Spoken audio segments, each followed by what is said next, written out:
नमस्कार दोस्तों, आज हम पढ़ेंगे अलैंगिक जनन के बारे में। पिछली वीडियो में हमने जनन के बारे में पढ़ा था। दो प्रकार का जनन होता है, अलैंगिक जनन और लैंगिक जनन। आज हम अलैंगिक जनन के बारे में विस्तार से पढ़ेंगे। तो अलैंगिक जनन की परिभाषा देखिए, क्या होता है अलैंगिक जनन। जनन की ऐसी विधि जिसमें एकल जनक के द्वारा बिना युग्मकों के निर्माण के ही सीधे ही संतति का निर्माण हो जाता है, अलैंगिक जनन कहलाता है। देखिए इसकी परिभाषा, जनन की ऐसी विधि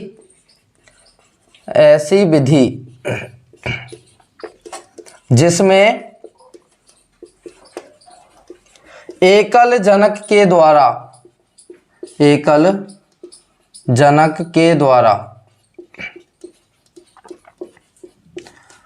बिना युग्मकों के निर्माण के ही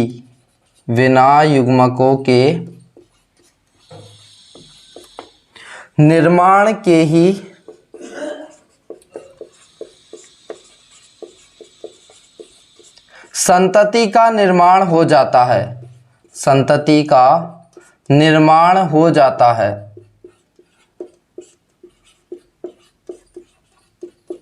अलैंगिक जनन कहलाता है।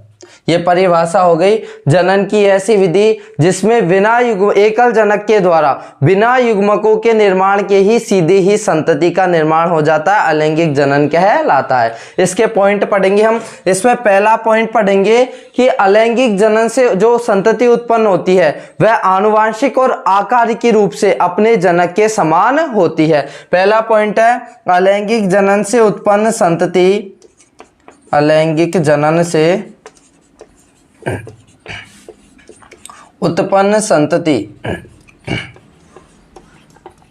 आनुवांशिक एवं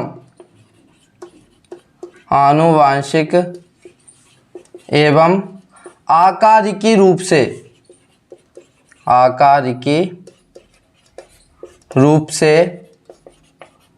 अपने जनक के समान होती है,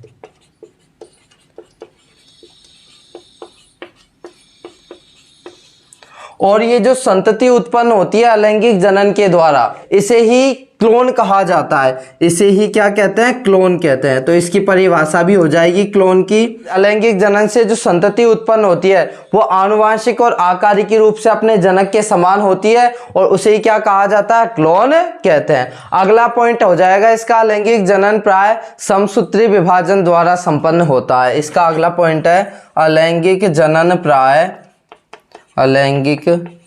जनन प्राय समसूत्री विभाजन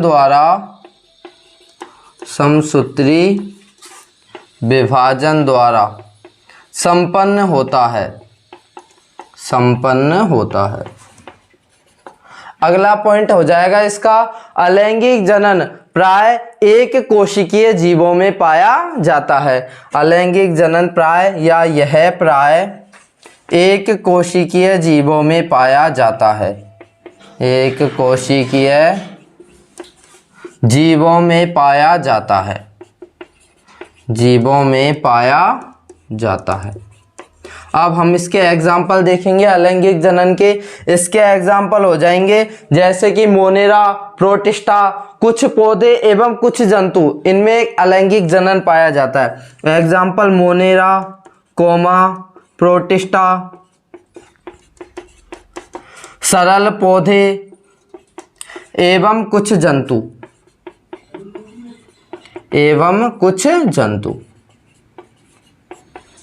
इन सभी में अलैंगिक जनन पाया जाता है। अलैंगिक जनन की परिभाषा हो जाएगी, जनन की ऐसी विधि जिसमें एकल जनक बिना युग्मकों के निर्माण के ही संतति का निर्माण करता है, अलैंगिक जनन कहलाता है। इसमें फिर अपने पहला पॉइंट पढ़ा था।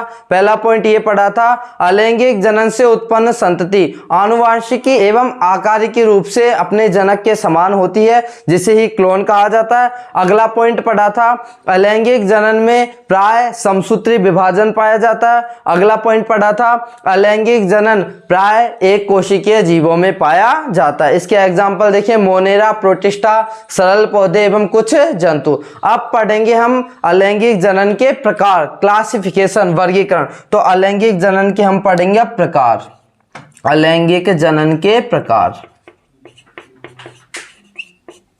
इसके प्रकार है। अलैंगिक जनन 4-5 प्रकार का होता है। तो कौन कौन से वो प्रकार, उन प्रकारों को देख लेते हैं। नंबर 1 प्रकार इधर से कर देते हैं। नंबर 1 प्रकार हो जाएगा विखंडन। विखंडन भी 2 प्रकार का होता है। एक हो जाएगा द्विखंडन, द्विखंडन या द्विविखंडन, और दूसरा हो जाएगा बहुविखंडन। दूसरा प्रकार हो जाएगा अलैंगिक जनन का बीजाणु जनन, बीजाणु जनन। तीसरा प्रकार हो जाएगा अलैंगिक जनन का पुटी-भवन। चौथा प्रकार हो जाएगा अलैंगिक जनन का मुकुलन। और 5वां प्रकार हो जाएगा अलैंगिक जनन का खंडन। ये अलैंगिक जनन के प्रकार हो गए 5। पहला होता है विखंडन। विखंडन 2 प्रकार का, द्विविखंडन और बहुविखंडन। दूसरा बीजाणु जनन, तीसरा पुटी-भवन, चौथा मुकुलन और 5वां खंडन। अब हम इनके बारे में विस्तार से पढ़ेंगे। तो मैं इसको मिटा देता हूं। पहला पढ़ेंगे हम विखंडन।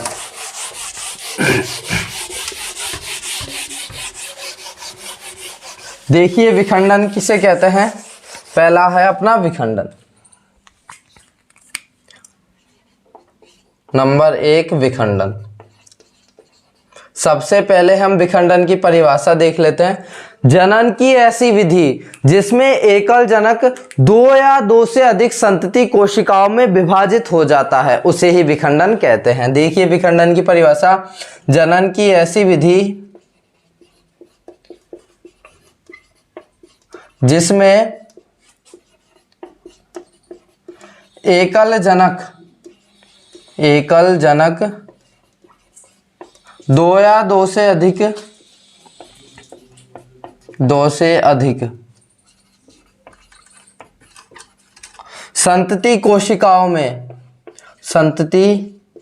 कोशिकाओं में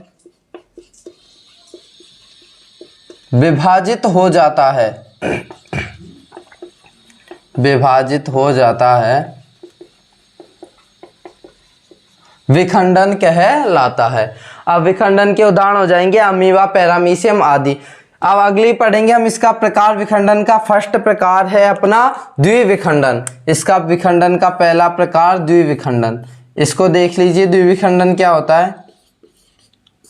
द्विविखंडन की परिभाषा हो जाएगी जनन की ऐसी विधि जिसमें एकल जनक कोशिका 2 संतति कोशिकाओं में विभाजित हो जाती है, उसे ही द्विविखंडन कहते हैं। द्वि का मतलब होता है 2, खंड का मतलब होता है टुकड़े। तो 2 भागों में संतति कोशिका विभाजित हो जाती है, उसे ही द्विविखंडन कहते हैं। तो इसकी परिभाषा हो जाएगी इस जनन की ऐसी विधि जिसमें एकल जनक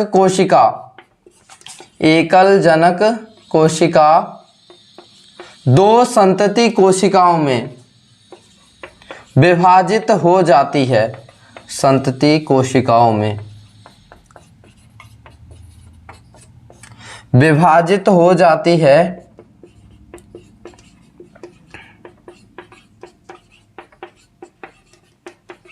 द्विविखंडन कहलाती है। अब द्विविखंडन के उदाहरण हो जाएंगे अमीबा और पैरामीशियम। और भी एग्जाम्पल हो सकते हैं एक कोशिकीय जीव जो होते हैं अमीबा और पैरामीशियम।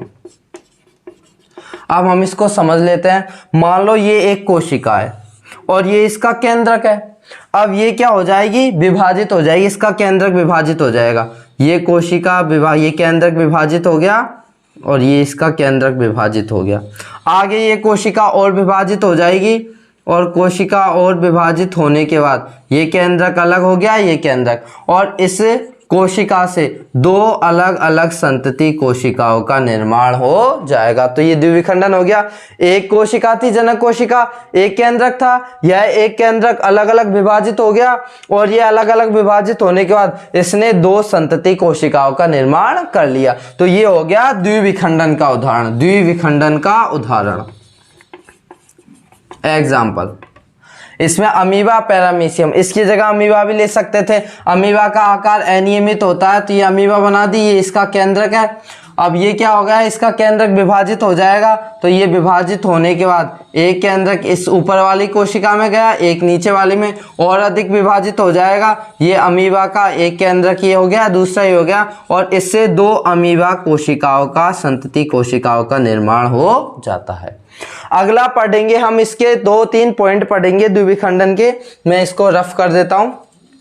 द्विविखंडन के अगले पॉइंट पढ़ेंगे हम। इसमें हम पहला पॉइंट पढ़ेंगे कि द्विविखंडन से जो संतति उत्पन्न होती है, द्विविखंडन से उत्पन्न होने वाली संतति की संख्या कितनी होती है, 2। इसमें देखो हमने एग्जाम्पल देखे थे, ये जनक था 1, संतति उत्पन्न हुई 2। इस अमीबा में जनक था 1, संतति उत्पन्न हुई 2। तो अलैंगिक जनन की इस द्विविखंडन विधि में एक जनक से 2 संतति जीवों का निर्माण होता है।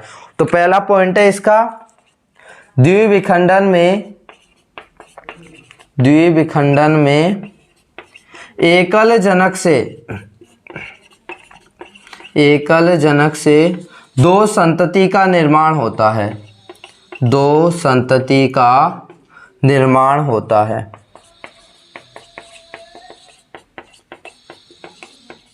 और ये जो संतति का निर्माण हुआ, ये इनकी जो आकार होता है वो अपने जनक के समान होता है। दूसरा पॉइंट हो जाएगा, इन संतति का आकार अपने जनक के समान होता है, अपने जनक के समान होता है। और तीसरा पॉइंट पढ़ेंगे हम इसमें कि ये जो द्विविखंडन होता है यह अनुकूल परिस्थितियों में संपन्न होता है। इसका तीसरा पॉइंट हो जाएगा, द्विविखंडन अनुकूल परिस्थितियों में संपन्न होता है।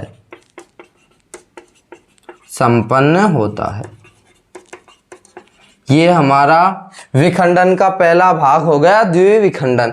द्विविखंडन किसे कहते हैं, जनन की ऐसी विधि जिसमें एकल जनक कोशिका 2 संतति कोशिकाओं में विभाजित हो जाती है, उसे द्विविखंडन कहते हैं। अमीबा उदाहरण हो जाएगा, अमीबा और पैरामीशियम।